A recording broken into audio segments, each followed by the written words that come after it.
Assalamualaikum warahmatullahi wabarakatuh. Selamat pagi anak-anak. Apa kabarnya hari ini?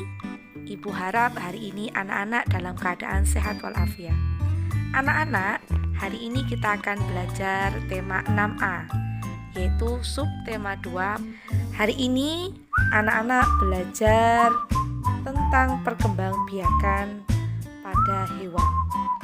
Jadi nanti setelah anak-anak belajar hari ini, diharapkan anak-anak bisa menjelaskan apa itu perkembangbiakan secara generatif, baik ovipar, vivipar, ataupun ovovivipar. Selanjutnya, anak-anak juga diharapkan bisa menyebutkan hewan apa saja yang menjadi ciri khas di negara-negara Asia Tenggara, yaitu yang tergabung dalam organisasi ASEAN. Selanjutnya, anak-anak juga diminta untuk menuliskan sinonim dari kata-kata yang sudah ditentukan. Untuk memahami perkembangbiakan hewan secara generatif, mari kita saksikan video berikut. Perkembangan generatif pada hewan. Perkembangbiakan generatif terjadi dengan adanya peleburan sel kelamin jantan dan kelamin betina, menghasilkan zigot, berkembang menjadi embrio, dan dikeluarkan dengan cara ovipar, vivipar, dan ovovivipar. Yang pertama, kita akan membahas hewan ovipar, yaitu hewan yang berkembang biak dengan cara bertelur. Contohnya adalah unggas.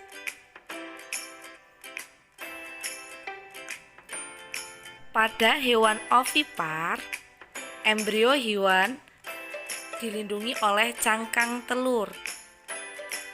Vivipar atau melahirkan, hewan yang berkembang biak dengan cara melahirkan disebut dengan hewan vivipar. Contohnya adalah mamalia. Ciri khas hewan mamalia melahirkan memiliki kelenjar susu, bernapas dengan paru-paru, dan memiliki daun telinga. Hewan vivipar, embrionya berada dalam tubuh induk betina, tetapi tidak dilindungi dengan cangkang telur. Hewan ovovivipar, yaitu hewan yang berkembang biak dengan cara bertelur dan melahirkan. Contohnya hiu dan ular. Embrio dibungkus oleh cangkang telur, telur tetap bertahan di dalam tubuh induknya hingga menetas. Dalam hewan ovovivipar, embrio tumbuh dan berkembang dalam telur yang berada dalam tubuh induk. Telur akan menetas dan anak hewan dikeluarkan dari tubuh induk betina seperti melahirkan. Setelah memperhatikan video tadi, mari kita buka halaman 38. Aktivitas 3. Tulislah perkembangbiakan hewan-hewan berikut.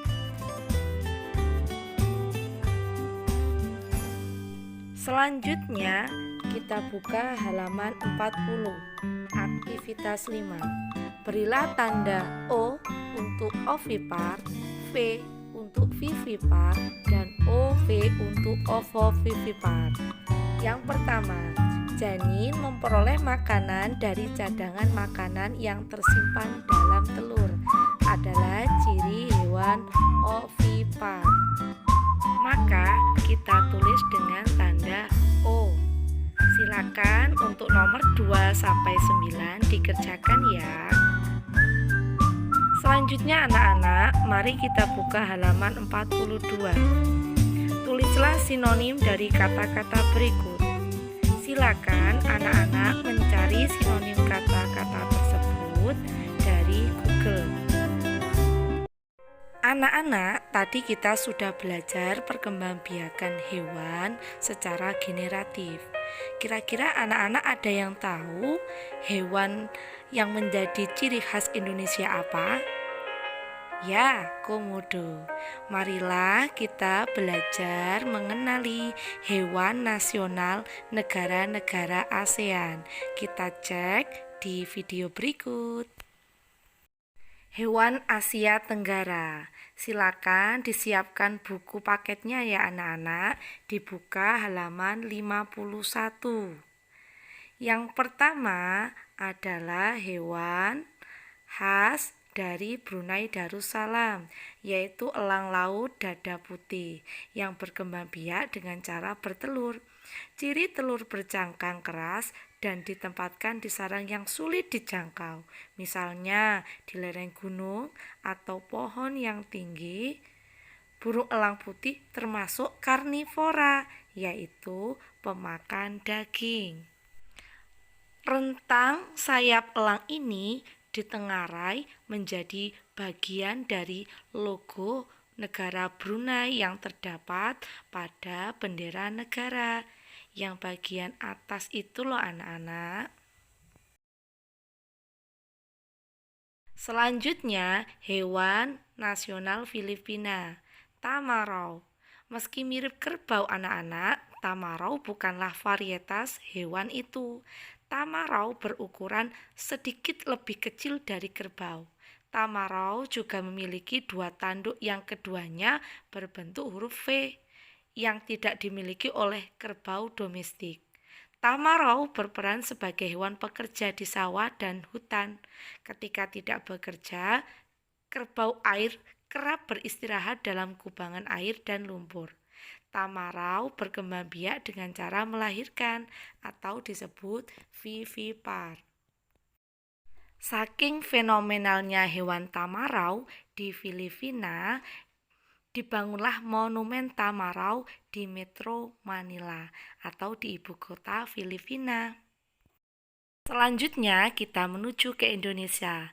Ya, hewan nasional Indonesia adalah komodo. Kadal terberat dan terbesar di dunia ini merupakan hewan endemik dan hanya hidup di sekitar Pulau Komodo yang pastinya ada di Indonesia, teman-teman. Komodo adalah hewan yang melakukan perkembangbiakan secara ovipar atau bertelur. Komodo betina akan bertelur di sarangnya sebanyak 15 sampai dengan 30 telur. Masa inkubasi pada hewan ini berlangsung antara 8 sampai 9 bulan.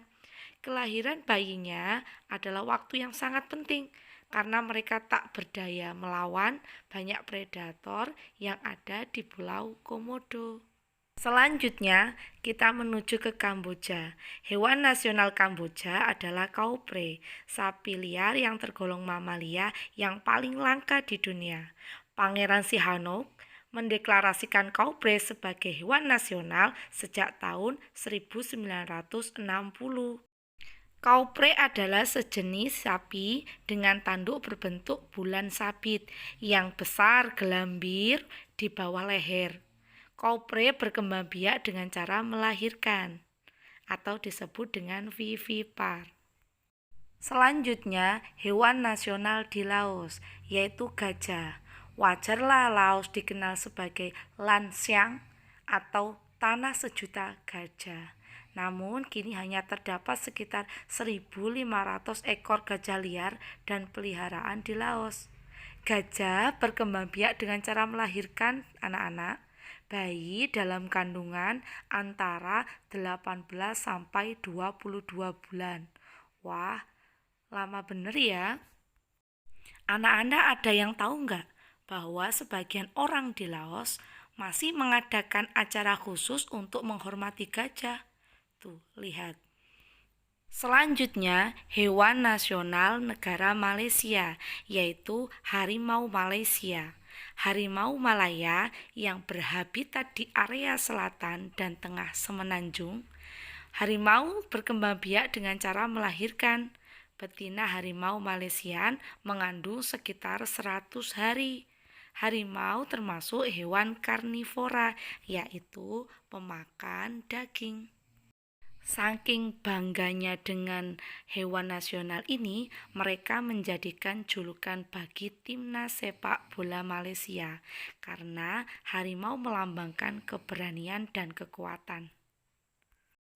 Selanjutnya, hewan nasional negara Myanmar, yaitu harimau Indochina. Harimau Indochina dengan konservasi harimau lembah Hukaum menjadi yang terbesar di dunia. Populasi harimau Indochina di Myanmar hampir punah loh. Harimau Indochina ini berkembang biak dengan cara melahirkan. Selanjutnya, hewan nasional di negara Singapura. Jelas ini, singa. Singa yang menjadi bagian dari nama Singapura merujuk dari istilah Sanskerta kuno, yaitu Simha atau Singha. Singa berkembang biak dengan cara melahirkan. Singa juga dijadikan lambang negara Singapura loh, yang disebut dengan Merlion. Selanjutnya, hewan nasional dari negara Thailand. Apa? Iya, oa piletit yang tersebar di hutan Thailand. Tubuh oa ini ditutup oleh rambut berwarna putih, sedangkan kulitnya berwarna abu-abu kecoklatan. Ukurannya yang mini menjadikan piletit terlihat sangat imut dan menggemaskan. Belum lagi hidungnya yang kecil dan matanya yang besar menjadikan ia semakin imut. Sama seperti oa lain, piletit hidup di atas pohon. Mereka juga masuk dalam tipe hewan monogami. Selanjutnya, hewan di Thailand yaitu gajah putih. Gajah menjadi bagian penting dalam budaya dan kehidupan di Thailand. Bahkan terdapat hari peringatan gajah loh di Thailand sebagai penghormatan dan sosialisasi pelestarian gajah. Hebat kan? Selanjutnya, hewan nasional di negara Vietnam, yaitu kerbau air yang berwarna hitam dan memiliki tanduk besar yang melengkung. Mereka hidup tersebar di wilayah selatan Vietnam dan berkembang biak dengan cara melahirkan. Demikian tadi anak-anak, hewan-hewan nasional di negara Asia Tenggara. Bu Guru menyampaikan materi-materi tadi bersumber dari ini loh. Terima kasih sudah menyaksikan pembelajaran pada pagi hari ini. Tetap semangat ya anak-anak. Wassalamualaikum warahmatullahi wabarakatuh.